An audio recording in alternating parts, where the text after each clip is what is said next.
দীর্ঘ প্রতীক্ষার অবসান ঘটিয়ে মেক্সিকো সিটিতে পা রাখল ফিফা বিশ্বকাপের সোনালী ট্রফি। মেক্সিকোর পররাষ্ট্রমন্ত্রী হুয়ান রেমন দাল ফুয়েন্তের উপস্থিতিতে আড়ম্বরপূর্ণ অনুষ্ঠানে উন্মোচন করা হয় ফুটবল বিশ্বের এই পরম আরাধ্য সম্পদের। মেক্সিকো, যুক্তরাষ্ট্র এবং কানাডার ত্রিদেশীয় ঐক্যের প্রতীক হিসেবে এই আয়োজনকে দেখছে মেক্সিকান সরকার।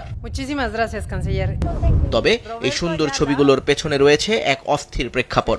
সম্প্রতি সেনাবাহিনী এবং ডার্ক কার্টেলের রক্তক্ষয়ী সংঘর্ষে ৭০ জনের প্রাণহানি এবং বিশেষ করে গুয়াদালাজারা অঞ্চলে অস্থিরতা বিশ্বকাপের নিরাপত্তা নিয়ে বড় প্রশ্ন তুলেছে। খোদ ফিফা প্রেসিডেন্ট জিয়ান্নি ইনফান্তিনো কথা বলেছেন প্রেসিডেন্ট ক্লোদিয়া শিনবাউমের সঙ্গে। সারা বিশ্বের পর্যটকরা নিশ্চিত থাকতে পারেন যে তারা একটি নিরাপদ, শান্তিপূর্ণ দেশে আসছেন। মেক্সিকোতে কাটানো সময়গুলো হবে তাদের জীবনের অন্যতম সেরা মুহূর্ত। ফিফা প্রেসিডেন্ট আমাকে আশ্বস্ত করেছেন যে বিশ্বকাপ মেক্সিকোতেই হচ্ছে। নিরাপত্তা এবং ট্রাফিক ব্যবস্থাপনার মতো বিষয়গুলো পর্যালোচনার জন্য শীঘ্রই ফিফার একটি প্রতিনিধি দল মেক্সিকোতে আসবে।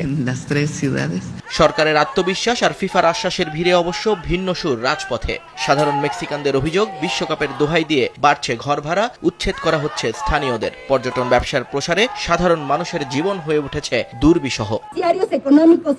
মেক্সিকো সিটি এখন বড় কোনো ইভেন্ট আয়োজনের অবস্থায় নেই। বিশ্বকাপের মুনাফা শুধু ধনীদের পকেটে যাবে, আর আমাদের কপালে জুটবে উচ্ছেদ আর অনিশ্চয়তা। এই উৎসব আমাদের জন্য নয়। এদিকে বিতর্ক আর শঙ্কা থাকলেও ফুটবল যে মেক্সিকানদের রক্তে তা আবারও প্রমাণিত হলো চিয়াপাস রাজ্যে। তুস্তলা গুতিয়ারেজ স্টেডিয়ামে ৪,৭৫৭ জন মানুষ মিলে তৈরি করলেন বিশ্বের বৃহত্তম হিউম্যান ফুটবল জার্সি। কলম্বিয়ার রেকর্ড ভেঙে গিনেস বুকে নাম লেখালো মেক্সিকো। ফুটবল এমন একটা খেলা যা সবাইকে ঐক্যবদ্ধ করে। এখানে এসে রেকর্ড ভাঙতে পেরে আমি সত্যি আনন্দিত।